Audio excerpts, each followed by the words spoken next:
आखिर क्यों नोबेल के लालची हुए ट्रम्प? नेताओं ने खोज लिया खुश करने का तरीका। कहां आ रही बाधा, जानेंगे क्या है मामला। तो वहीं दूसरी तरफ 2 दिन में दूसरी बार चीनी फाइटर जेट ने यूएस सहयोगी का विमान 100 फीट की दूरी पर 15 मिनट तक रोका। जहां एक तरफ ये सब कुछ चल रहा है तो वहीं दूसरी तरफ ईरान के मिसाइल हमले ने अमेरिकी सैन्य अड्डे पर मचाई तबाही। सैटेलाइट तस्वीरों में दिखा नुकसान, ट्रंप ने बोला झूठ। जियोपॉलिटिक्स में बहुत कुछ चल रहा है, जानने को मिलेगा बहुत कुछ। आइए जानते हैं इन खबरों को विस्तार से। अमेरिका ने बीते महीने ईरान के परमाणु ठिकानों पर बंकर बस्टर बमों से हमला किया था। इसके एक दिन बाद ईरान ने जवाबी अटैक करते हुए 23 जून को कतर स्थित अमेरिका के सैन्य अड्डे पर मिसाइलें दागी थी। इस हमले के बाद अमेरिकी राष्ट्रपति डोनाल्ड ट्रंप ने दावा किया कि ईरान ने पहले ही चेतावनी दी थी कि ऐसे में अमेरिका के बेस पर कोई नुकसान नहीं हुआ। हालांकि इस हमले के करीब 20 दिन बाद अब ऐसी तस्वीर सामने आई है जिनसे पता चलता है कि ट्रंप के दावे के उलट ईरानी मिसाइलें ने अमेरिका एयरबेस पर भारी नुकसान किया था। ईरान की ओर से सरकार को एक वीडियो जारी किया गया है। इस वीडियो में सैटेलाइट तस्वीरों के आधार बनाते हुए दावा किया गया है कि उसकी मिसाइलों ने कतर में अमेरिका संचार सुविधा को निशाना बनाते हुए उसे नष्ट कर दिया था। ईरान इंटरनेशनल ने कहा है कि सैटेलाइट तस्वीरों में स्पष्ट रूप से कतर के अल उदैद एयरबेस को नुकसान हुआ है।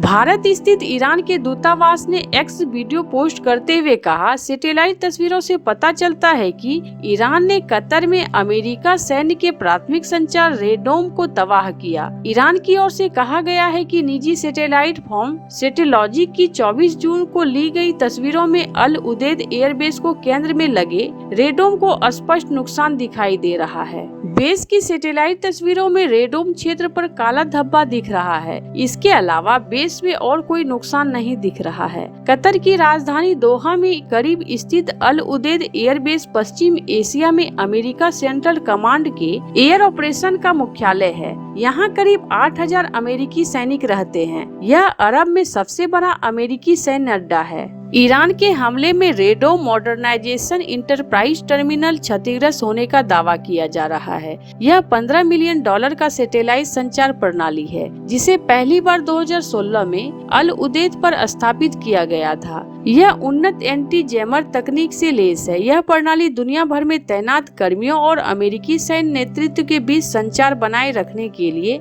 महत्वपूर्ण मानी जाती है। कतर के अलावा सिर्फ कुवैत में यह सिस्टम है। तो वहीं दूसरी तरफ पड़ोसी देश चीन अपनी सीमा से सटे चीन सागर में लंबे समय से दादागिरी दिखाता रहा है। यही वजह है कि पड़ोसी देश वियतनाम, फिलीपींस, मलेशिया, ब्रुनेई और ताइवान से उसका विवाद चल रहा है। अब नए घटनाक्रम में चीन ने भी 2 दिन लगातार पूर्वी चीन सागर के ऊपर आसमान में अमेरिका के सहयोगी और अपने निकटस्थ पड़ोसी जापान के टोही विमान को अपने फाइटर बमवर्षक विमान JS-7 के आड़ में करीब 10-15 मिनट तक रोके रखा। जापान के रक्षा मंत्रालय ने कहा कि बुधवार और बृहस्पतिवार को लगातार 2 दिन चीनी लड़ाकू बमवर्षक विमान JS-7 ने Japan air self defence force के YS-11EV इलेक्ट्रॉनिक्स इंटेलिजेंस विमान के पास से न सिर्फ उड़ान भरी बल्कि 10 से 15 मिनट तक रास्ता रोके रखा। मंत्रालय ने कहा कि यह घटना पूर्वी चीन सागर के ऊपर हुई। हालांकि यह जापान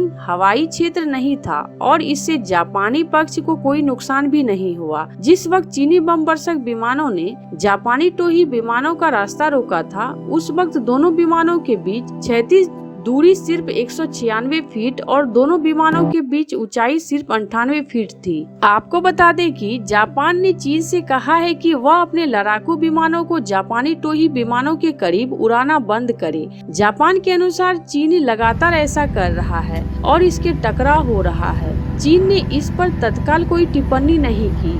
इससे पहले चीन ने आरोप लगाया था कि जापानी विमान उसके विमान के करीब से उड़ान भर रहे हैं और चीन की सैन्य गतिविधियों पर नजर रख रहे हैं तथा उसने जापान से इन गतिविधियों को बंद करने को कहा। जापान के विदेश मंत्रालय ने बृहस्पतिवार देर रात जारी एक बयान में कहा कि कूटनीतिक ताकीद फुनाकोशी ने जापान में मौजूद चीनी राजदूत वू जियांगहाओ के समक्ष गंभीर चिंता व्यक्त की है और चीन से ऐसी गतिविधि को रोकने को कहा है। बयान के अनुसार जापान ने कहा कि चीन की इस तरह की कार्रवाई टकराव भड़का सकती है। साथ ही चीन से यह भी सुनिश्चित करने का आग्रह किया कि ऐसी कार्रवाइयां दोबारा नहीं हो। आपको बता दें कि अमेरिकी समुद्री नियंत्रण रणनीति के तहत जापान पश्चिमी प्रशांत क्षेत्र में ताइवान और फिलीपींस के साथ प्रथम द्वीप श्रृंखला का एक सहयोगी और हिस्सा है। इस रक्षात्मक रेखा का उद्देश्य युद्ध की स्थिति में अपने निकटवर्ती जल क्षेत्र में चीन की सैन्य गतिविधियों को कंट्रोल करना है। इसी वजह से प्रथम द्वीप श्रृंखला के आसपास चीन की बढ़ती सैन्य उपस्थिति का पता लगाने और उसे माकूल जवाब देने के लिए जापान अपने टोही विमानों के जरिए आसपास के हवाई क्षेत्र और जल क्षेत्र में चीनी वायु और नौसैनिक अभियानों पर कड़ी नजर रख रहा है। चीन को यह नागवार गुजरा, इसलिए उसने हवा में दादागिरी दिखाते हुए जापानी टोही विमानों को रास्ता रोक लिया। हालांकि यह साफ नहीं हो सकता है कि इन घटनाओं में दोनों तरफ से एक एक विमान ही शामिल थे या उससे ज्यादा विमान मौके पर तैनात थे। पिछले महीने जून की शुरुआत में फर्स्ट आइलैंड चेन के पूर्वी हिस्से में एक विमानवाहक पोत से प्रक्षेपित चीनी लड़ाकू विमानों ने एक जापानी गश्ती विमान को रोक लिया था। तब बीजिंग ने टोक्यो पर खतरनाक कार्रवाई करने का आरोप लगाया, जिससे युद्धपोत की प्रशिक्षण गतिविधियां में बाधा उत्पन्न हुई। दरअसल 2003 में ही चीन ने पूर्वी चीन सागर के ऊपर अपने संप्रभु हवाई क्षेत्र के बाहर एक वायु रक्षा पहचान क्षेत्र स्थापित किया है। इसके तहत उस क्षेत्र से गुजरने वाले विदेशी विमानों जैसे अंतर्राष्ट्रीय स्तर पर मान्यता प्राप्त नहीं है, उसे प्रवेश करने पर देश के विमानन प्राधिकरण को सूचित करना आवश्यक है। ऐसा नहीं होने पर चीनी फाइटर जेट उसे इंटरसेप्ट करते हैं। चीन के अलावा पूर्वी चीन सागर की सीमा से लगे अन्य देशों ने भी राष्ट्रीय सुरक्षा के हित में अपने वायु रक्षा पहचान क्षेत्र स्थापित किए हैं। जहां एक तरफ ये सब कुछ चल रहा है तो वहीं दूसरी तरफ विश्व के नेताओं, सांसदों और यहाँ तक कि एक मूल अमेरिकी जनजाति ने भी अमेरिकी राष्ट्रपति डोनाल्ड ट्रंप के साथ अच्छे संबंध बनाए रखने के लिए एक नया और अनोखा तरीका अपनाया है। उनकी शांति स्थापना के प्रयासों को तारीफ करना और उन्हें नोबेल शांति पुरस्कार के लिए नॉमिनेट करना। यह रणनीति ट्रंप के लिए कोई नई बात नहीं है, जो लंबे समय से इस प्रतिष्ठित पुरस्कार को पाने की इच्छा रखते हैं। हाल ही के महीने में उनके नामांकन की घोषणा में तेजी आई है। पाकिस्तान से लेकर इजराइल तक कई देश इनकी मांग कर रहे हैं। अल्फ्रेड नोबेल की इच्छा के अनुसार नोबेल शांति पुरस्कार उस व्यक्ति को दिया जाता है जिसने राष्ट्रों के बीच भाईचारे, अस्थायी सेनाओं के उन्मूलन या कमी और शांति सम्मेलनों के आयोजन और प्रचार के लिए सबसे अधिक या सर्वश्रेष्ठ कार्य किया हो। ट्रंप का नोबेल को लेकर लालच नया नहीं है, वो पहले भी इसकी मांग कर चुके हैं। ट्रंप के लिए नोबेल शांति पुरस्कार का नामांकन उनकी पहली अवधि से शुरू हुआ था, लेकिन उनकी दूसरी अवधि में वह और भी अधिक जोर शोर से शांति स्थापक के रूप में अपनी छवि बनाने और पुरस्कार जीतने की इच्छा व्यक्त कर रहे हैं। अपने दूसरे कार्यकाल में वो स्वयं भी इस विषय को अधिक मुखरता से उठाने लगे हैं। उन्होंने हाल ही में सार्वजनिक रूप से यह भी कहा कि वे एक शांति समर्थक के रूप में याद किए जाना चाहते हैं और यह पुरस्कार प्राप्त करने की उनकी इच्छा पुरानी है। ट्रंप ने अपने पहले कार्यकाल में अब्राहम समझौते जैसे प्रयासों का हवाला दिया, जिसमें बहरीन और संयुक्त अरब अमीरात ने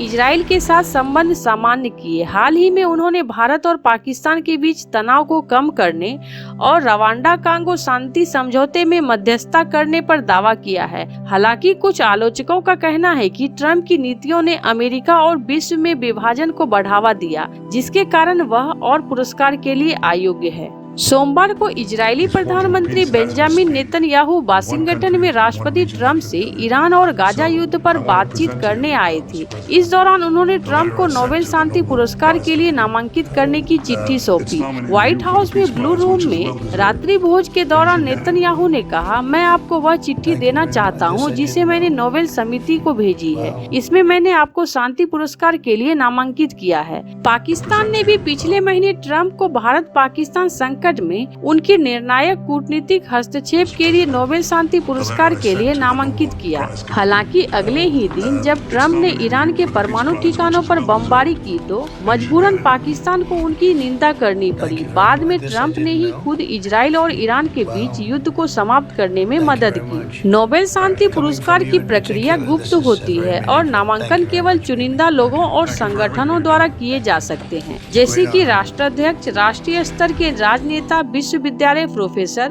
विदेश नीति संस्थानों के निदेशक और नोबेल समिति के सदस्य। पूर्व प्राप्तकर्ताओं में पूर्व अमेरिकी राष्ट्रपति जिमी कार्टर और बाराक ओबामा शामिल है, जो दोनों डेमोक्रेट हैं। ट्रंप रिपब्लिकन पार्टी से है। ऐसे आपको क्या लगता है इन सब मामलों में? आपकी क्या राय है? कमेंट कर जरूर बताएं। जल्द मिलते हैं अगले वीडियो में नई खबर के साथ।